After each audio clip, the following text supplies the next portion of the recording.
मांडा पश्चिम येथील अनधिकृत बांधकामावर कारवाईचा बडगा 3 खोल्यांसह तब्बल 69 जोते जमीनदोस्त। कल्याण डोंबिवली महानगरपालिकेच्या अप्रभाग क्षेत्राचे सहाय्यक आयुक्त जयवंत चौधरी यांनी मांडा पश्चिमेत सुरू असलेल्या अनधिकृत चाळींच्या बांधकामांवर मोठ्या प्रमाणात तोडक कारवाई करत तब्बल 3 खोल्यांसह 69 चालू स्थितीत असलेले जोते जमीनदोस्त करण्यात यश मिळवलेले आहे।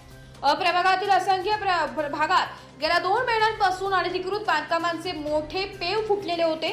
एकीकडे केडीएमसी निवडणुका असल्यामुळे अधिकारी कर्मचारी वर्ग निवडणुकांच्या कामात व्यस्त असल्याचा फायदा घेत बल्लाणी उंबरणे मोहेली रोड मांडा पश्चिम 90 फीट रोड गणेशवाडी हरिओम वेलीच्या परिसर मधुबन सोसायटी मागील परिसरात बल्लाणी माताजी मंदिर परिसर वैष्णोदेवी माता मंदिर उभारणी पाण्याच्या टाकी जवळील परिसर बल्लाणी रेल्वे पटरी जवळ इत्यादी ठिकाणी मोठ्या प्रमाणात अनधिकृत बांधकामे सुरू होती।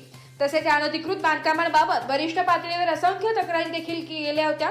त्या अनुषंगाने केडीएमसीचे आयुक्त अभिनव गोयल यांच्या आदेशाने अनधिकृत बांधकाम विभागाचे उपायुक्त समीर भूमकर यांच्या मार्गदर्शनाखाली अप्रभागाचे सहाय्यक आयुक्त जयवंत चौधरी यांनी मांडा पश्चिम येथील पाटील नगर येथील अनेक सुरू असलेले जोत्यांचे बांधकामे नेस्तनाबूत केलेले।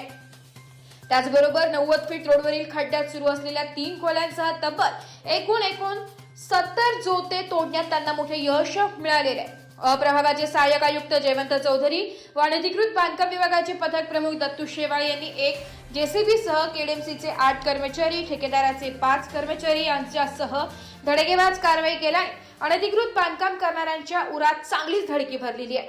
अशीच कारवाई अप्रभागातील अन्य ठिकाणी देखील सुरूच राहणार असल्याची माहिती सहाय्यक आयुक्त जयवंत चौधरी यांनी दिली। Bureau report Titwala news Titwala.